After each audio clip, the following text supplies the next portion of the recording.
आपण सगळे या ठिकाणी उपस्थित राहिलात। अनेक प्रश्नांची माझ्या आधीच्या वक्त्यांनी चर्चा केलेली आहे, त्यामुळे मी जास्त काही भाषण करत नाही। आपले काही महत्त्वाचे प्रश्न या भागातले आहेत। भंडारदरा धरणात बुडीत धरणं बांधून या भागातल्या पाण्याची सोय करावी, आपल्या मुळा पट्ट्यामध्ये उन्हाळ्यात शेती पाण्याचा प्रश्न सुटावा, काळू मांडवी कच्छ नदीजोड प्रकल्प हा या ठिकाणी आपली त्याची मागणी आहे। आढळ भागात आढळ धरण भरण्यासाठी पश्चिम घाटातून पाणी वळवण्याची मागणी आहे। तोलारखिंड रस्त्याची मागणी आहे। प्रत्येक निवडणुकीत MIDC ची खोटी आश्वासनं आपल्याला मिळतात, यावेळी मिळालेली आहेत। पीक विमा नुकसान भरपाई हा देखील अतिशय महत्त्वाचा शेतकऱ्यांचा प्रश्न आहे। या सगळ्या प्रश्नांचा पाठपुरावा आपल्या भविष्य काळात आपण सगळ्यांनी करूया, ही आपल्या सगळ्यांची भूमिका आहे। राष्ट्रवादीच्या वतीनं मी आपणा सर्वांना एवढाच विश्वास देऊ इच्छितो की आपण सगळ्यांनी या ठिकाणी विधानसभेच्या 2 महिन्यानं येणाऱ्या निवडणुका या अतिशय यशस्वीपणानं पार पाडाव्यात। आणि त्या पार पाडत असताना मागच्या काळामध्ये 19 सालापासून 2-2.5 वर्ष आपलं सरकार होतं, त्यावेळी आपल्या सह्याद्रीच्या डोंगरावर पश्चिम वाहिनी पाणी हे पूर्व बाजूला वळवण्याचे काही प्रयत्न आपण केलेले।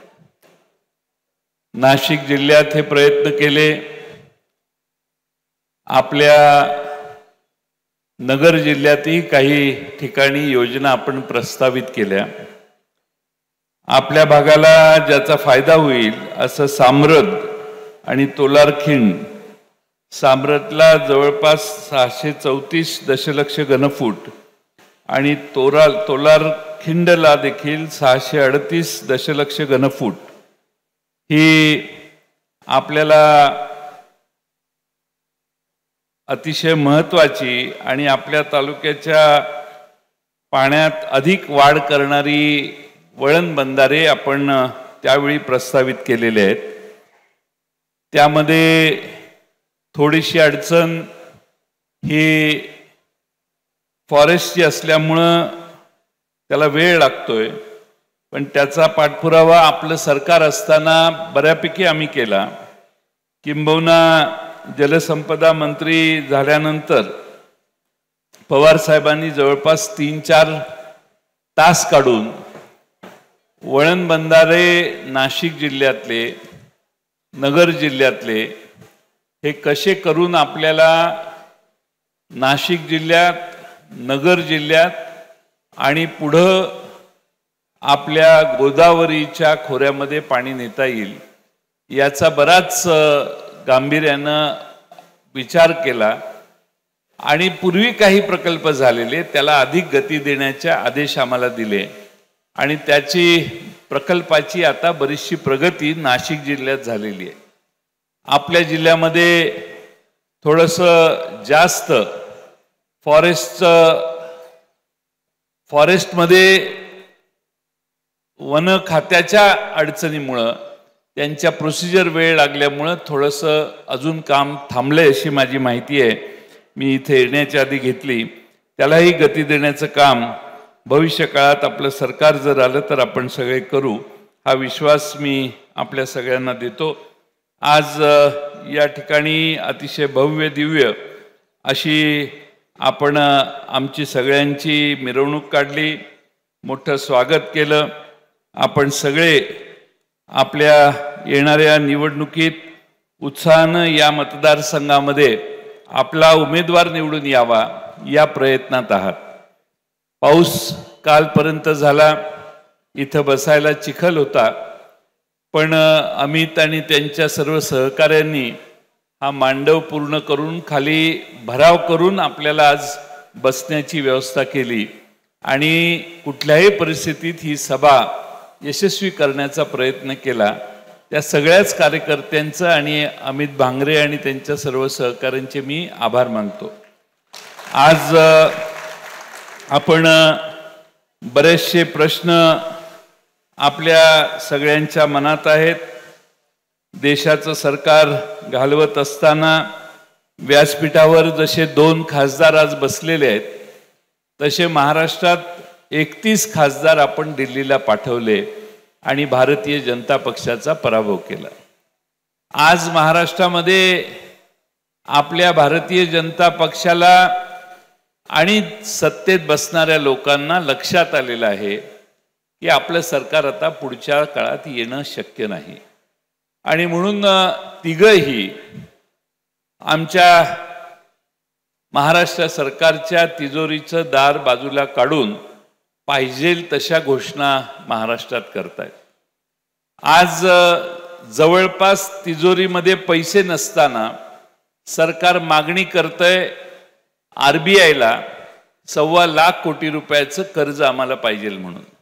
सरकारने RBIला पत्र पाठवलेलं आहे की 1.25 लाख कोटी रुपये कर्ज पाहिजे, आठवड्याला 4-4 हजार कोटी रुपये आम्हाला द्या, त्याशिवाय आता आमचं सरकार चालत नाही. आज यापूर्वी 8 लाख कोटीचं कर्ज सरकारवर आहे. आता 1.25 लाख कोटीचं कर्ज डिसेंबरपर्यंतच्या खर्चासाठी यांनी मागितलेलं आहे. याचा अर्थ जवळपास 9-9.25 लाख कोटी रुपयापर्यंत खुर्ची यांची जी लाडकी खुर्ची आहे ती सोडेपर्यंत या राज्याच्या डोक्यावर ही लोक 9-9.25 लाख कोटीचं कर्ज उभा करतील. कर्ज काढा, काहीही करा, पण कोणत्याही परिस्थितीमध्ये महाराष्ट्रामध्ये सरकार आपलं आणा असा आदेश त्यांना दिल्लीहून देण्यात आलेला आहे. आपल्याला सगळ्यांना माहिती आहे की नाही माहित नाही. काल परवा अमित शहा आले नागपूरला का कुठंतरी, त्यांनी सांगितलं की शरद पवार आणि उद्धव ठाकरे या दोनों को रोकना है, इसलिए जरा जोरदार काम करो. म्हणजे शरद पवार साहेबांना आणि उद्धव ठाकरेंना रोखण्यासाठी महाराष्ट्रात भारतीय जनता पक्षाने हे युतीचं सरकार आता प्रयत्नाला लागले.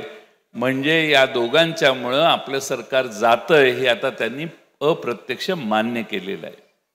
महाराष्ट्रातल्या जनतेचा जर मूड बघितला, आम्ही आता अमोल कोल्हे साहेब आणि आम्ही महाराष्ट्रातल्या अनेक मतदारसंघात जाऊन आलो.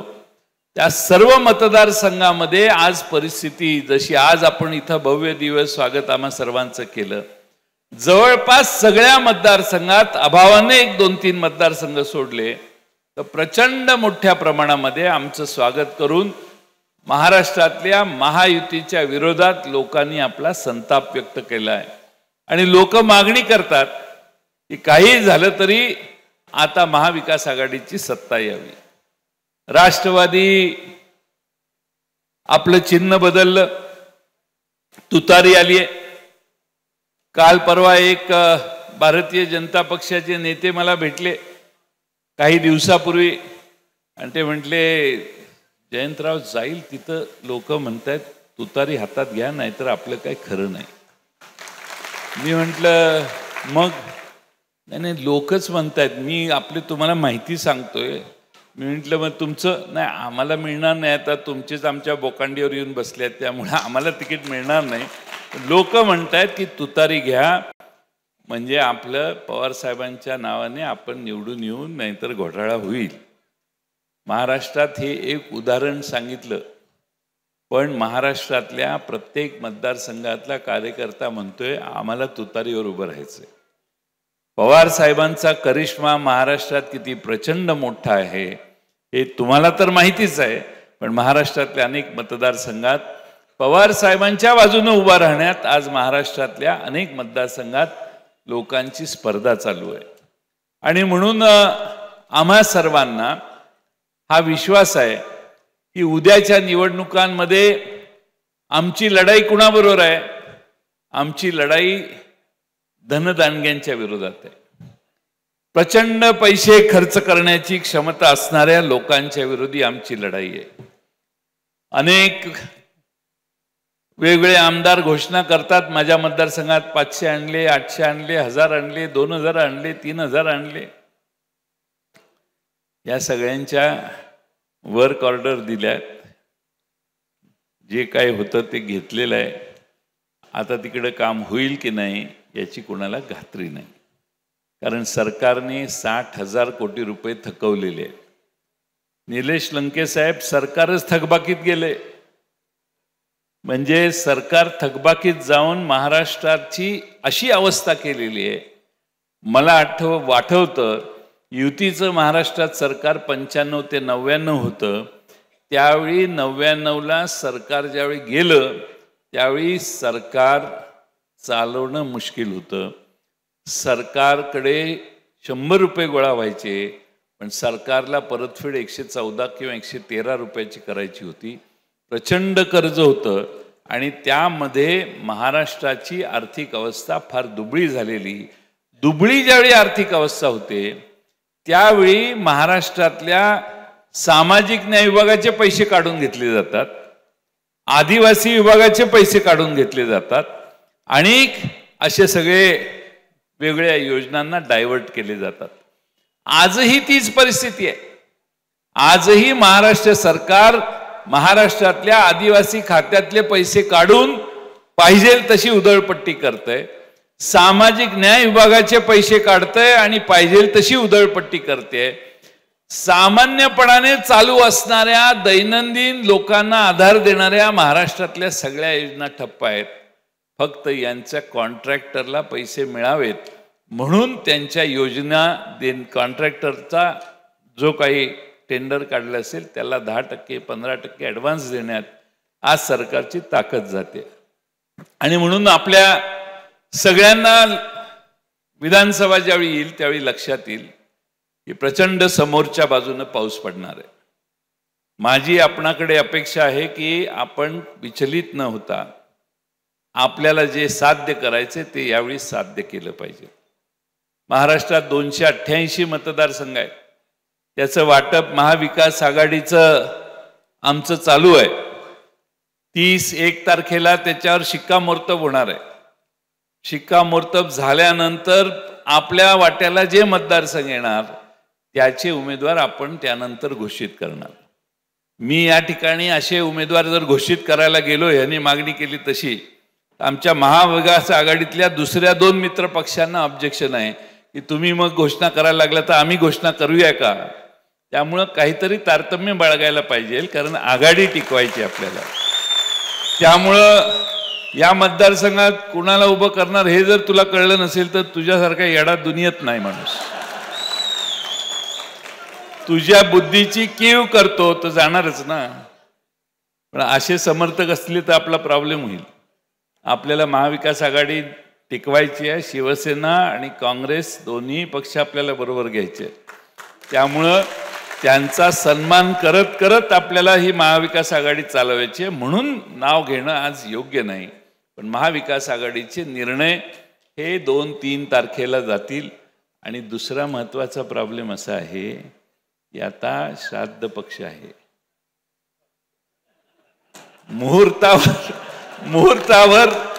मुहूर्तावर घोषणा झाली पाहिजे, गट बसायला पाहिजेत. त्यामुळे काय म्हणजे कुठेही मी उमेदवार घोषित केलेला नाही. काल मला चॅनेलवाल्यांनी विचारलं की काँग्रेसचे अध्यक्ष म्हणतात की त्यांनी उमेदवार घोषणा करणं बरोबर नाही. मी कुठंच केलं नाही.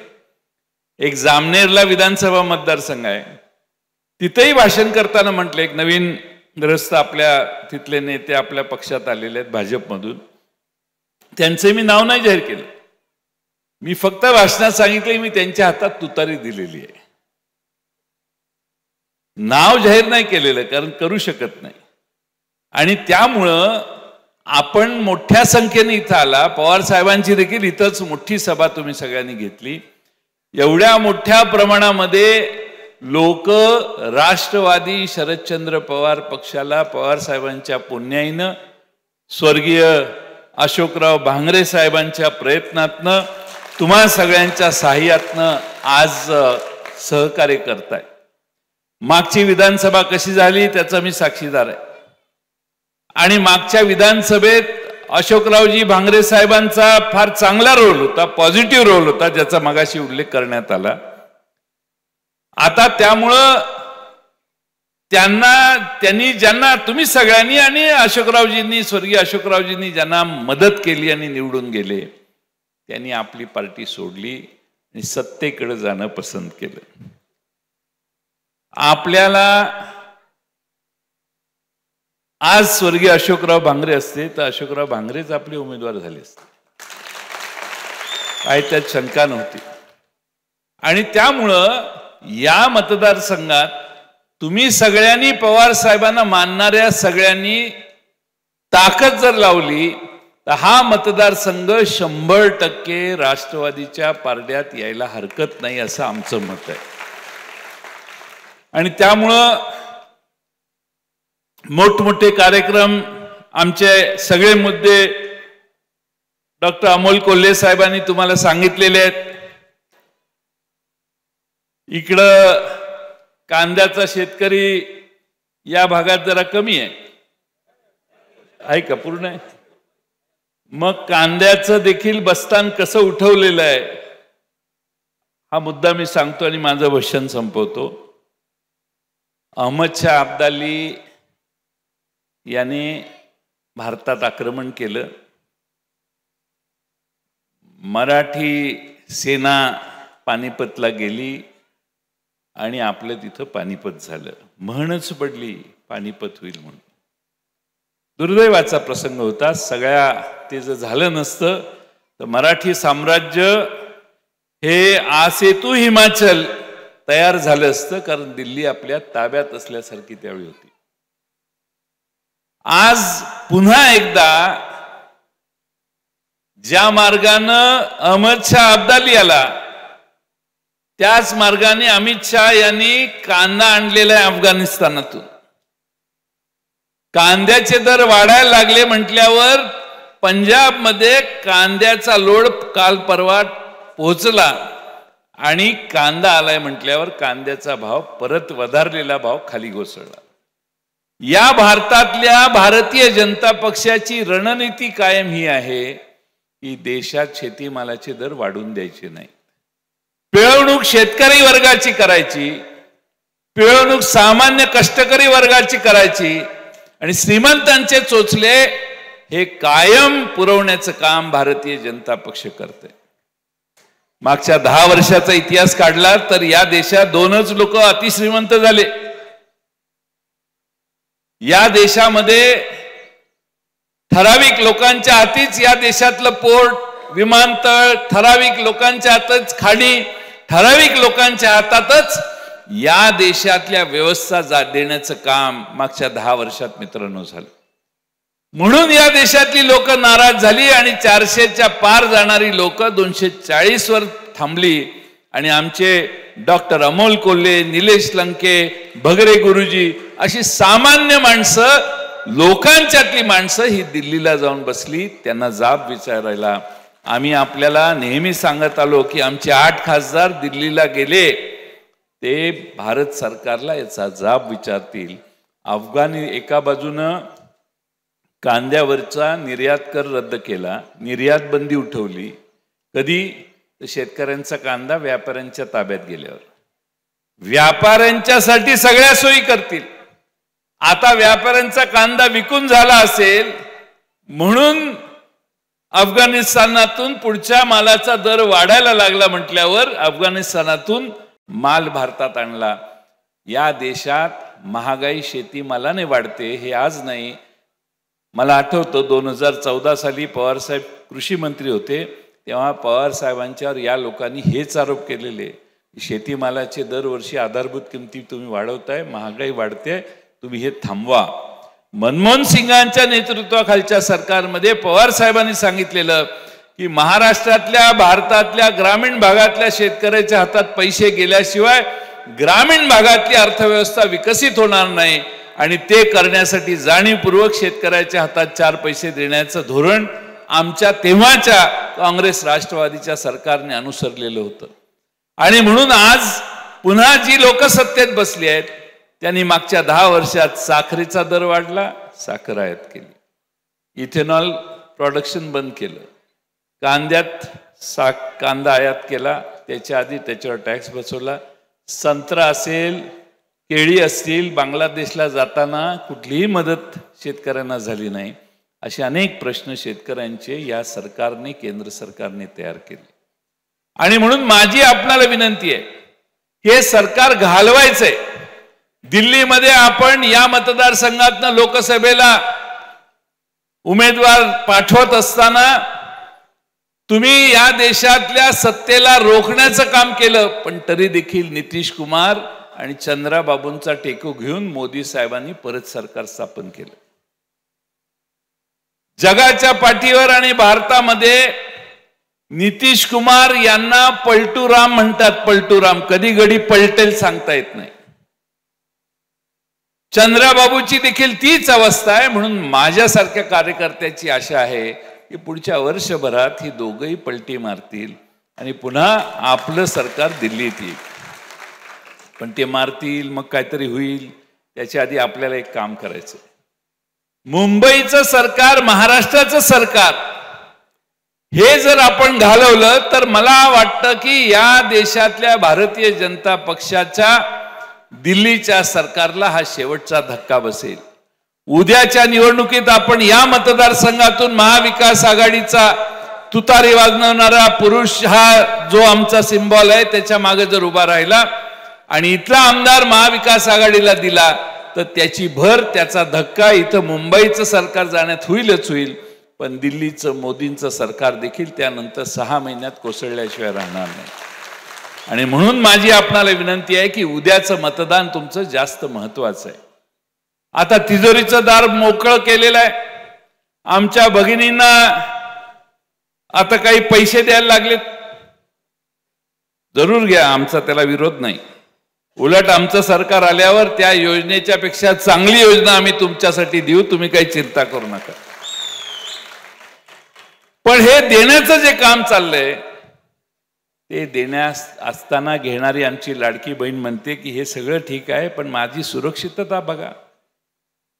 किती मोठ्या प्रमाणामध्ये महाराष्ट्रामध्ये महिलांच्यावर अत्याचार चालू आहेत, लहान बालकांच्यावर अत्याचार चालू आहेत. शाळेत गेलेली मुलगी परत घरी येईल की नाही ह्याची चिंता मुलांना, पालकांना वाटते. आमची लाडकी बहीण बाहेर गेली तर संध्याकाळी परत येईपर्यंत आई चिंतातूर असते. कारण महाराष्ट्रात कायदा व सुव्यवस्था धाब्यावर बसवण्याचं काम सत्तेत बसणाऱ्या लोकांच्या जवळची लोक करतायत. आणि म्हणून माझी तुम्हा सगळ्यांना विनंती आहे की आमचं सरकार ज्यावेळी येईल त्यावेळी आमची ही भूमिका आहे की महाराष्ट्रात पोलिसांच्या व्यवस्थेत दुरुस्त्या करून, कायद्यामध्ये दुरुस्त्या करून, महाराष्ट्रातल्या आमच्या कुठल्याही आया बहिणीच्या केसाला धक्का लावण्याची गुंडांची हिंमत होणार नाही अशी व्यवस्था आम्ही महाराष्ट्रामध्ये तुम्हाला तयार करून दाखवू. आज काय चाललेलं आहे माझ्या आधी सगळ्या वक्त्यांनी सांगितलेलं आहे, पण कायदा व सुव्यवस्थेचा पत्ता महाराष्ट्रात नाही. त्या नागपूरला गृहमंत्र्यांचा जिल्हा टेबलवर बसून, पोलीस स्टेशनमध्ये टेबलवर अधिकारी बसून जुगार खेळतात, पत्ते खेळतात. म्हणजे कोणाला कोणाची भीतीच राहिलेली नाही. आणि म्हणून आपण सगळ्यांनी आता काय एक एन्काउंटर काल परवा केलं. ते एन्काउंटरच्या आधी बातमी आली की त्यानेच खिशातनं पोलिसांच्या हातातलं रिव्हॉल्वर घेतला आणि गोळी मारली. मग अर्ध्या तासानं हे आलं की नाही एन्काउंटर झालं. नक्की काय झालं आपल्याला माहित नाही. त्या नराधमाचं बाजू घेण्याचं काही कारण नाही. अशा लोकांना फाशी देण्याची आवश्यकता आहे ही आमची आधीची भूमिका होती, नंतरची भूमिका तीच आहे. पण त्याचबरोबर त्या नराधमांनी ज्या शाळेत हे कृत्य केलं त्या शाळा चालकांची चौकशी करायचं राहिलं. ते शाळा चालक फरारी आहे. पोलिसांनी त्यांची FIR दाखल करून घेतली नाही, दिवसभर त्यांना बसवलं. त्या पोलिसांची चौकशी करणं बाकी आहे. हा ज्याचं एन्काउंटर केलं त्याकडून सगळी माहिती रेकॉर्डवर घेऊन मग काय करायचं असेल ते केलं. काय आता केलं नसेल, काय नक्की केलंय त्याचंही समर्थन करणं योग्य नाही. पण त्या मुलाचं समर्थन आम्ही कोणी करत नाही. पण लगेच राज्याचे मुख्यमंत्री भाषण करायला लागले, बघा विरोधी पक्ष हे असं झालं तरी त्याचं समर्थन. आम्ही त्याचं समर्थन नाही करत. आम्ही तुम्हाला आठवण करून देतोय की त्याला मदत करणाऱ्या लोकांचा देखील शोध घ्या, म्हणजे महाराष्ट्रात जरब बसेल. असे गुन्हे करणाऱ्यांच्या विरोधी ताकदीनं तुम्ही सगळ्यांनी काम करा. खरं म्हणजे आपण सर्वांनी या ठिकाणी 2019ला मागच्या आमदारांना वर्गणी देऊन निवडून दिलेलं, बरोबर आहे.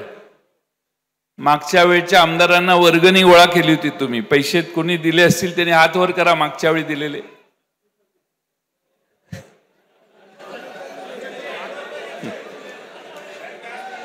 व्हिडिओ शूटिंग घ्या.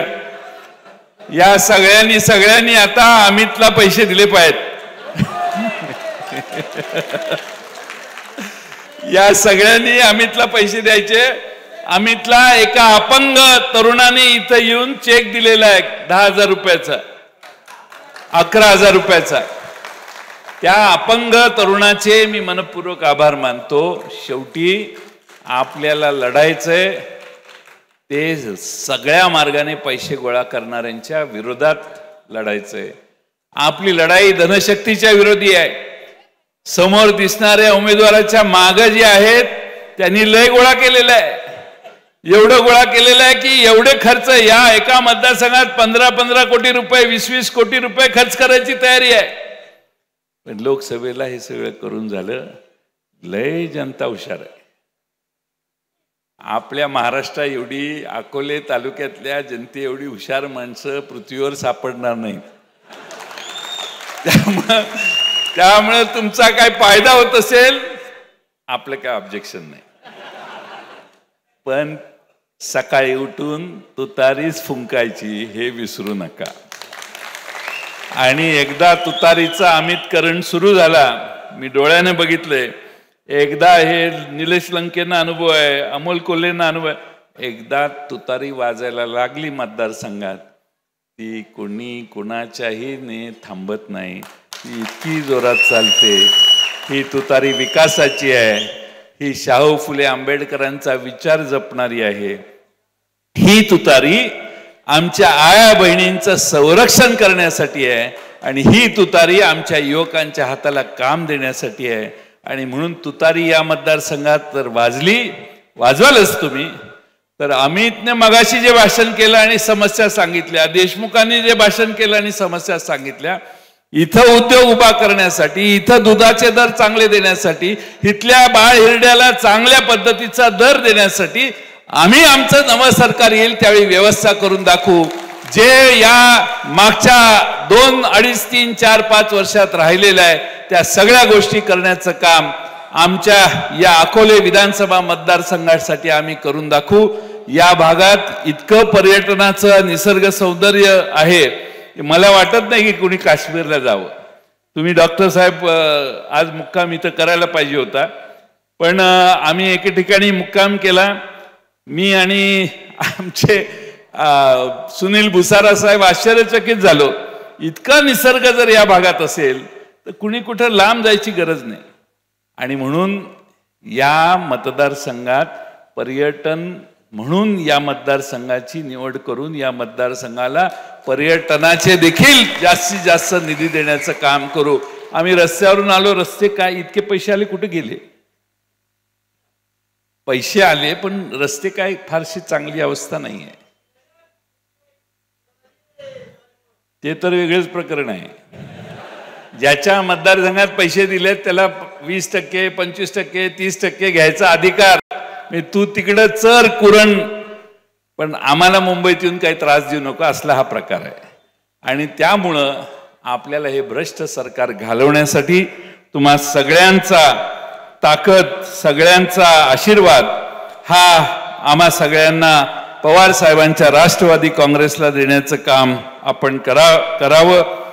हे सगळ्यांनी लक्षात घ्या की आता वाटप भरपूर चालू आहे. मी मध्ये एकदा अर्थसंकल्प आला त्यावेळी एक 2 ओळी सांगितलेल्या होत्या, त्या सांगतो आणि माझं भाषण पूर्ण करतो. रोज नव्या योजना चालू आहेत, नव्या घोषणा चालू आहेत. तुम्ही काय मागायला गेला तर तुम्हाला लगेच हो म्हणतात. गडी नाही म्हणायलाच तयार नाही. काय म्हणाल ते, हे मागा, हिकंड इकडं कॅनॉल दिला, हिकंड इकडं पाणी दिलं, काय म्हणेल त्याला हो म्हणतात, कारण घाबरलेले आहेत. सगळ्या योजना, सगळी मदत, सगळे वाटप करायची भूमिका यांची आहे. आणि म्हणून एक शेर शेवटी सांगतो, गरीब की थाली में पुलाव आ रहा है. पुलाव, गरीब की थाली में पुलाव आ रहा है, लगता है राज्य में चुनाव आ रहा है. त्यामुळं आपल्या सगळ्यांनी अशा भ्रष्ट व्यवस्थेच्या विरोधी मतदान करण्यासाठी तुतारी हातात घ्या, एवढीच विनंती करतो. पुन्हा एकदा अमित बांगरे, आमच्या सुनीताताई आणि देशमुख साहेब सगळ्यांचेच, आणि संदीप वरपे, या भागाची जबाबदारी त्यांच्यावर आहे. त्यामुळे वन फिरतील, ते घरोघरी जातील आणि प्रचार करतील असा विश्वास मी बाळगतो. आणि सुनीताताई आणि अमित यांचे मनपूर्वक आभार मानून निवडणुकीच्या वेळी पुन्हा आम्ही येऊ, एवढाच विश्वास देऊन माझे 2 शब्द पूर्ण करतो. साई दृष्टी नेत्रसेवा चष्माघर, अकोले शहरातील सर्व अत्याधुनिक सुविधा उपलब्ध असलेले एकमेव अद्ययावत शोरूम म्हणजेच साई दृष्टी नेत्रसेवा चष्माघर. आमच्याकडे Titan, Fastrack, Puma, Oakley, Velocity, CK, Ray Ban, ID, Vogue, Police, Stepper, Scott, Carrera, Tommy Hilfiger, Killer, Crizal, Zeiss, Prime, Bronzer, Yash, Bausch and Lomb, Johnson and Johnson, Alcon आदी कंपन्यांच्या फ्रेम्स, सनग्लासेस, लेन्सेस व कॉन्टॅक्ट लेन्सेस योग्य दरात उपलब्ध. तसेच Titan company लेन्सेसचे एकमेव अधिकृत विक्रेते. आता अकोल्यात प्रथमच ऑटो मशीनद्वारे चष्म्याची रोबोटिक फिटिंग. प्रोग्रेसिव्ह चष्म्यासाठी डोळ्यांचे व चष्म्याचे अचूक मोजमाप करण्यासाठी जाईस कंपनीचे सॉफ्टवेअर असलेला ऍपल कंपनीचा टॅब. तज्ञ ऑप्टोमेट्रिस्ट कडून कॉम्प्युटरद्वारे डोळ्यांची मोफत तपासणी, डोळ्यांची मायक्रोस्कोपिक तपासणी, काच बिंदूचे अचूक निदान करण्यासाठी डिजिटल टोनोपेनद्वारे डोळ्यांचे इंट्राऑक्युलर प्रेशर मोजणे, पॅकीमीटरद्वारे बुबुळाची जाडी मोजणे, कॉन्टॅक्ट लेन्सेसच्या अचूकतेसाठी कॅरेटोमीटरद्वारे बुबुळाचं मोजमाप करणे आदी अत्याधुनिक सुविधा उपलब्ध असलेले अकोले शहरातील एकमेव चष्माघर. आपल्या अनमोल डोळ्यांच्या समस्येसाठी बिर्ला आय हॉस्पिटल नाशिक यांच्या माध्यमातून तज्ञ डॉक्टर दर गुरुवारी सकाळी 10:30 ते 3:30 पर्यंत साई दृष्टी नेत्रसेवा चष्माघर इथे उपलब्ध राहतील. आमचा पत्ता साई दृष्टी नेत्रसेवा चष्माघर, अकोले बस स्थानकाच्या मागील बाजूस, जय महाराष्ट्र हॉटेलच्या पाठीमागे, अकोले, तालुका अकोले, जिल्हा अहमदनगर. संपर्क 91 36 52 93 93.